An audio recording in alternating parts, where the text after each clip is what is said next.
Welcome back to The Explainer. Today, we're going to talk about a strange side effect of gaming that might feel, well, a little too familiar.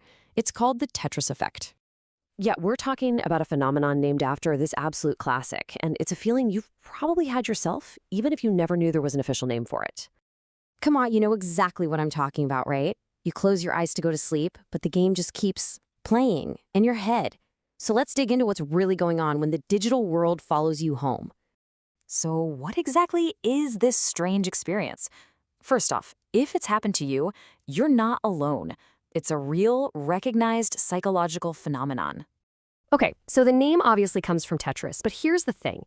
It can happen with pretty much any repetitive activity that really grabs your focus for a long time. People who get this talk about seeing those familiar shapes in the corner of their eye, Or they'll be walking down the street and just automatically start thinking about how the buildings could slot together perfectly. It's this weird compulsive urge to organize the entire world into neat little patterns. And hey, this isn't some new thing we just discovered. This quote is from a writer for Wired, way back in 1994. He was one of the first people to really describe this powerful, all-consuming feeling. I mean, he basically says the game enslaved his brain, which is just a perfect way to put it. All right, so what is actually going on inside our heads here? Well, it's not some kind of glitch in our mental software. Turns out it's actually a feature of our incredible, super adaptable brains. It all comes down to something called neuroplasticity. Basically, when you focus on a task like Tetris for a while, your brain literally starts to reorganize itself in response. It gets so good at recognizing the patterns of the game that it just starts seeing them everywhere. And this is where it gets really fascinating. If you look at brain scans, a total beginner playing Tetris, their brain is burning through a ton of glucose. That's energy.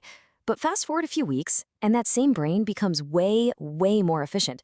It's using far less energy to play the game, and it's playing it even better.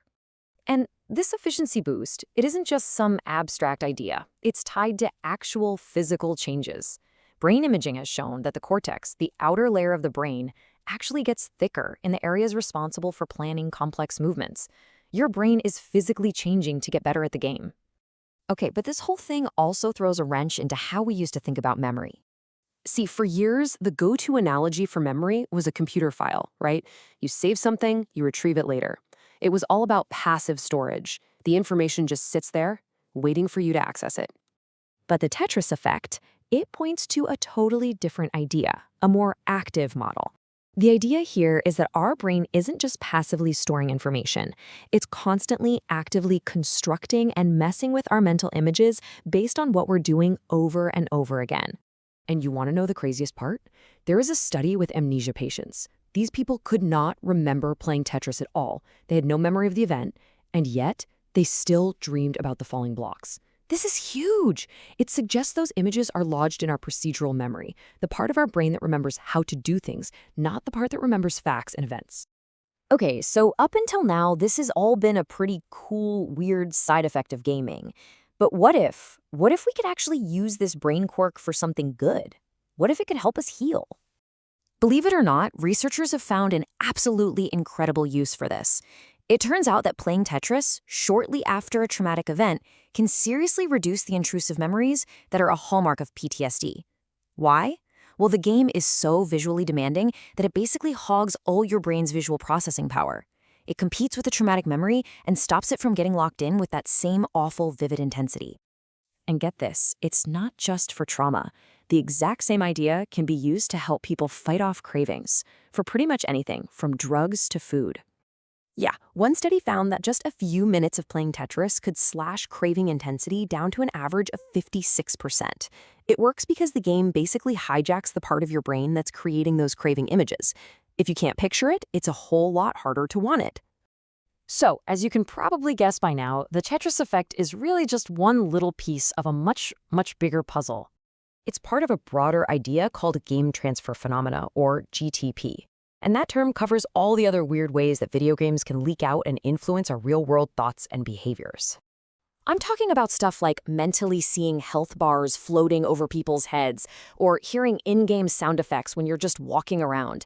Or maybe even, and this is a weird one, trying to use a controller motion to interact with something in the real world. It's a wild reminder of just how deep these games can get into our heads. So this really brings us to the big question, doesn't it? If a simple game of falling blocks can literally reshape how we see the world, what is all of our daily digital life doing to us? It proves that the media we consume isn't just passive entertainment. It's actively training our minds, and it's shaping the very way we perceive reality. It's something to think about the next time you close your eyes and, the TikToks just keep playing.